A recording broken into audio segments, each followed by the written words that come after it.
Hakuna mtu katika dunia anayeweza kujua siri ya moyo wa mwenzake. Basi toshe kusema kwamba siri ya moyo ni fumbo. Hasa hii movie inafungua na kutonesha mwamba mmoja tajiri kweli kweli. Anamiliki magari ya kifahari, lakini pia nyumba yake ina ulinzi kuliko hata ikulu. Lakini shida ni moja tu. Huyu bilionea alitamani kumpata mke ambaye atampenda yeye kama yeye na sio tajiri alionao. Kwa mwamba akaamua kuigiza kama maskini wa kutupa. Na siku moja mwamba akiwa anaendesha bodaboda yake kuelekea katika kazi zake za mitaani. Kwa kwamba jamaa anaigiza maisha. Kwa bahati mbaya alikuwa amemgonga bidada mmoja hivi, akawa amemuomba samahani sana. Lakini bidada hakujibu chochote kile, akasema kuna kitu umeangusha chini. Basi mwamba alipoangalia chini akagundua kwamba hakuna alichokuwa ameangusha. Bidada akatabasamu, akamwambia tazama macho yako, kuna kitu ambacho umepoteza katika maisha yako, ni umakini. Kwa jamaa akaona kwamba bidada ameuonaje huyu? Naye akasema kwamba bidada, na wewe kuna kitu umeangusha huko. Basi bidada haraka sana ikabidi kuanza kujisearch pale, akagundua kwamba ni kama hakuna alichokuwa amekipoteza. Basi moja kwa moja akawa anaondoka. Mwamba akasema sawa, usije kujutia, lakini bidada akaendelea na safari zake.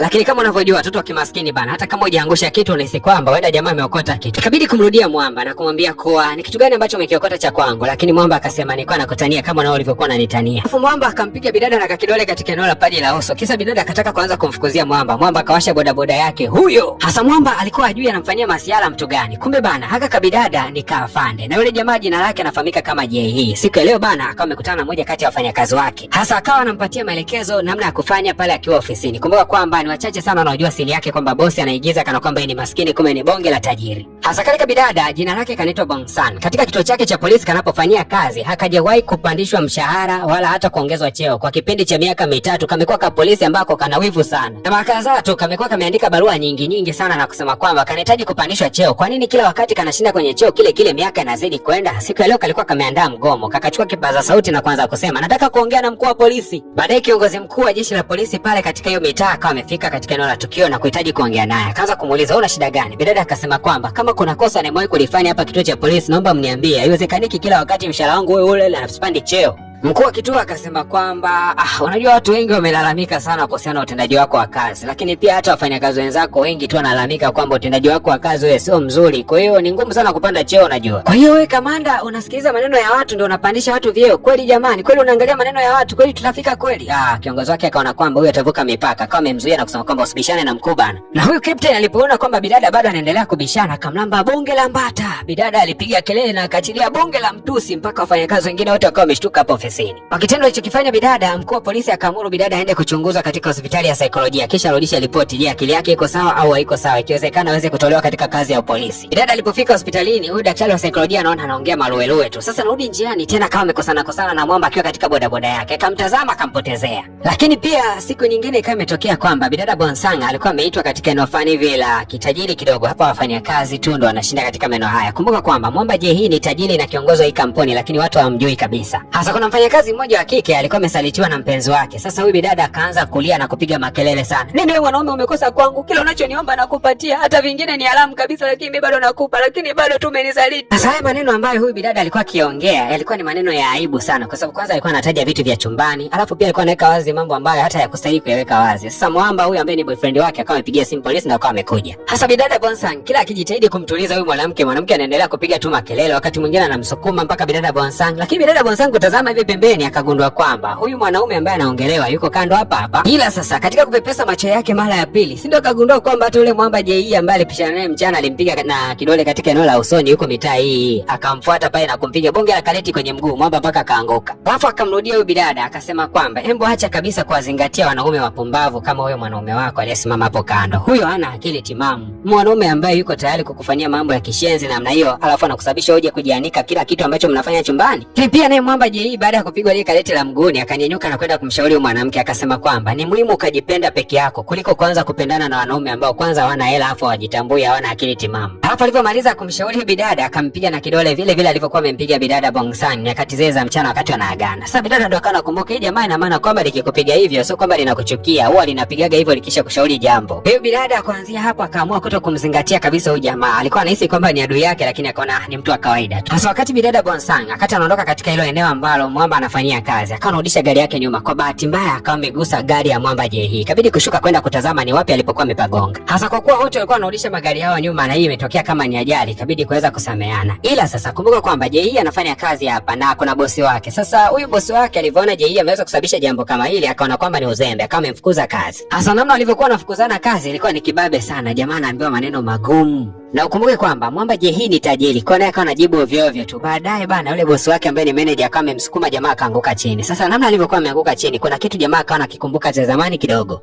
Mwamba alimrudia manager wake, alitamani kumwasha bonge la ngumi, lakini akakumbuka kwamba acha tu, akawa amepotezea. Moja kwa moja akanyosha mbaya kituo cha polisi. Akamfuata bidada Bonsang na kusema kwamba wewe ndio sababu ya mimi kuweza kufukuzwa kazi. Unatakiwa kunilipa kwa gharama kubwa zaidi ya namna ambavyo umeweza kunisababishia mimi nipoteze kazi. Bidada Bonsang alihuzunika kidogo, lakini alikuwa hajui jambo moja, kwamba ile kampuni ndio Mwamba JH anayomiliki. Ile huyu jamaa amejifanya kana kwamba yeye ni mfanyakazi wa kawaida, lakini wafanyakazi wake wote hawajui kwamba yeye ndio bosi mkuu. So kweli ni kwamba Mwamba JH ana mtu mmoja anafahamika kama Huayang. Hawa ni watu wawili ambao wanafanya kazi kwa pamoja na ile kampuni wanamiliki wote wawili. Lakini bidada Huayang anafahamika kwamba ni tajiri na ni bosi katika ile kampuni, ila hawajui kwamba ile kampuni inamilikiwa na watu wawili. Hasa jamaa JH anafanyaga kazi za kawaida. Kuna watu mpaka wanazaniaga labda ni mtu wa kusimamia maeneo ya parking za magari. Kuna kabidada fulani hivi kama kuja hapa akaanza kusema kwamba anataka kupata taarifa za wafanyakazi wote hapa ndani. Kaka kanampatia jamaa hela. Kimwamba JH akagundua kwamba aka kabidada huenda kanapenda sana pesa na huenda kanatumika na kampuni ya watu ambao wana hela sana. Ikabidi kukaambia kwamba hivi unajua mimi utajiri mkubwa nilionao. Kabidada akasema utajiri gani? Utajiri wa nyokwe. Kaka kanaondoka zake, kakamdharau sana jamaa. Hasa upande wa pili bidada Bonsang akawa anakumbuka kwamba Mwamba alisema kwamba amepoteza kazi kwa ajili yake. Akaona kwamba ni vyema akalipa kwa kile ambacho ameweza kumsababishia jamaa. Basi bana bidada Bonsang moja kwa moja akaelekea katika ile kampuni, akawa anaulizia yule Mwamba anayefahamika kama JH, lakini pia nataka nimkutanishe yeye pamoja na manager niweze kumwombea msamaha. Ghafla tu Mwamba JH akawa ametokea pale, akagundua kwamba huyu jamaa alifukuzwa kazi. Bidada akakasirika sana.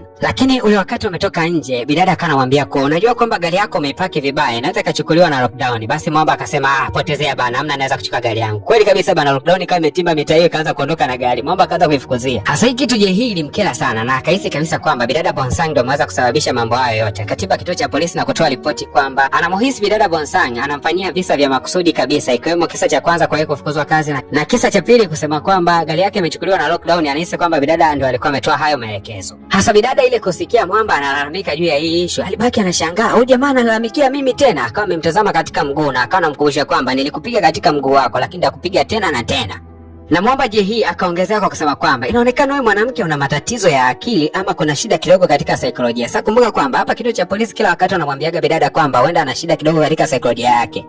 Hasa ile kusikia Mwamba anazungumzia masuala ya kwamba bidada ana tatizo la kisaikolojia, basi wakawa wanamtoa pale na kusema haya ondoka ise, tunashukuru lakini kwa kumuelewesha bidada kwamba ana matatizo ya saikolojia. Hasa Mwamba alichokuwa hajui ni kwamba baada ya kutoka pale bidada alikuwa amemind sana. Kama amemvizia hivi akamkamata ng'ata kweli kweli, mapande wengine wakaja wakaanza kumtoa bidada. Basi bana mkuu wa kituo cha polisi akaamuru daktari wa saikolojia aweze kufika hapo kwa wakati, na alipofika tu akamwambia bidada kwamba inaonekana una matatizo, una msongo mkubwa sana wa mawazo. Bidada akaanza kumtokana na daktari na kusema kwamba acha mambo ya kifala bana. Hasa siku ya kesho yake bidada akiwa anarudia tena pale katika kituo cha polisi, alishangaa kukuta kuwa kuna gari ya Mwamba JH imepaki katika parking ambayo maafande huwa wanapakija. Akaingia ndani akaanza kuuliza, hivi jamaa anapakija gari katika eneo la maafande? Lakini kiongozi akasema kwamba huyu jamaa nimeamua kumpa parking kwa sababu jana aliongea pointi kubwa sana kwamba una matatizo ya saikolojia. Bidada akasema kuwa nitakwenda kuripoti kwa wakuu kwamba umempa mtu wa kawaida parking katika eneo la kituo cha polisi au amekupa rushwa yule. Mkuu wa kituo kusikia kwamba atakwenda kuripotiwa alitetemeka sana. Akampatia vitambulisho vyote ambavyo jamaa alikuwa ameweza kumpatia. Akamwambia kwamba akamrudishie jamaa haraka sana asiendelee kupaki pale gari. Lakini jamaa akawa anamfuata bidada Bonsang na kumwambia kwamba mimi nataka niende paki gari yangu pale kituo cha polisi bana.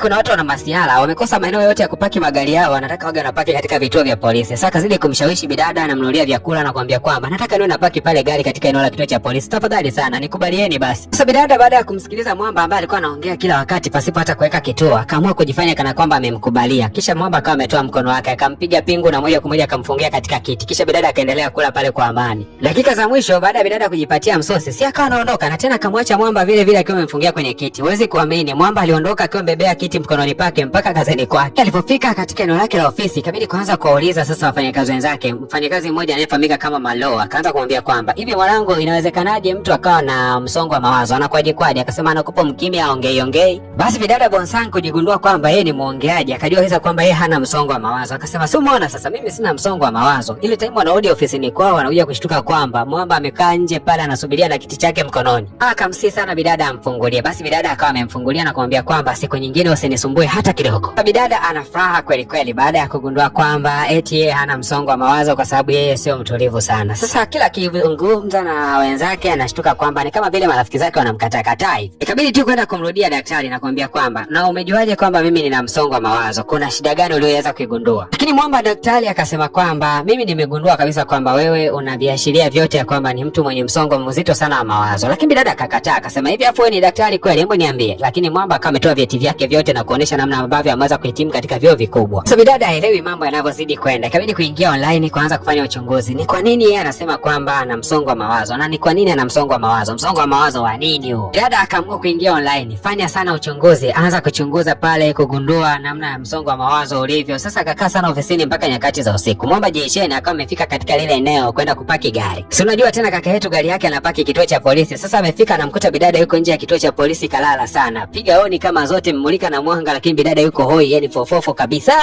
Kwamba baada ya bidada kuweza kuingia ndani ya kituo cha polisi, kumbuka kwamba ilikuwa ni usiku sana. Kaanza kumwambia bidada kwamba unajua unaonekanika mrembo sana. Kuna nyimbo moja nimewahi kuiangalia kali sana katika television. Kuna bidada alivaga uniform za kipolisi, alikuwa mrembo balaa. Yaani utakaa uamini, yule bidada nilikuwa natamani kulala naye hata usiku mmoja tu, lakini siku ya leo nimeweza kumpata bidada ambaye anafanania sana na yule bidada. Haki ya Mungu natamani kulala na wewe hata siku moja tu. Bidada Bonsang hakuamini kabisa masikio yake haya ambayo anayasikia. Ikabidi kumtazama mwamba. Jamaa likaendelea kufunguka tu kwenda kumtongoza bidada. Alikiwa dai kwamba litamlipa kiasi chochote cha pesa likilala naye tu. Nadhani nini ambacho kitakwenda kujili ndio kwanza balaa linafunguka. Leo afande anatongozewa tena kituo cha polisi na mwamba anafunguka voko kama zote. Utani katika episodi inayofuatia.